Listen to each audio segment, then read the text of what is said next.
Hi, how are you? I'm Ezelle from the upcoming. Lovely to speak to you this evening. Wonderful to speak to you. Thank you. So perhaps tell us a little bit about your character in this and what made you want to come on board when you read the script. Yeah, I mean, the script is a blast. I'm the composer of the film, and I did the music for the first film.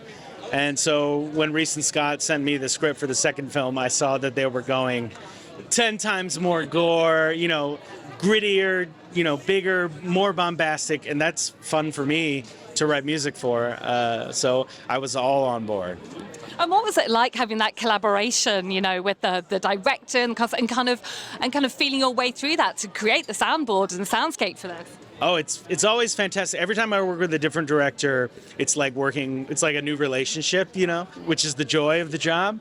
But Reese, specifically as a director, is really generous with sharing ideas and then bouncing ideas back and forth. Like some directors might say, like, I want this, and Reese says, what do you think about this?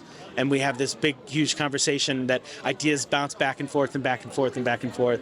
And that's the dream for me as a composer. As a film composer, it's not just my score, it's my score with the director, and I feel like it's our score.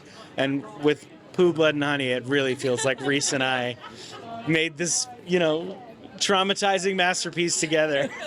I think you did manage that. Yeah. And were there any sort of standout scenes for you that you really enjoyed creating the music for? There's a wild scene you see Tigger throughout the film. He's the new guy. He's newly public domain. But really when he comes, you see him do a couple of things, but then when he really unleashes himself onto a crowd of people, it is a complete it's a madhouse. It's complete madness.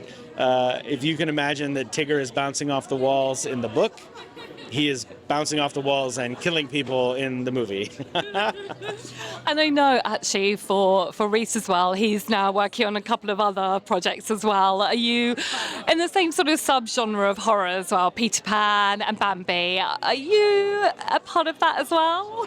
I don't know. I know that they have somebody for Bambi, another composer for Bambi. I know that I've spoken to Reese and Scott about Peter Pan, but I'm an old school, I'm from Los Angeles, so nothing's ever final till the ink is dry, and even then, it's still so. But I hope to be. If they ask me, I'd love to join them again. Well, thank you so much for speaking to us. Enjoy your evening.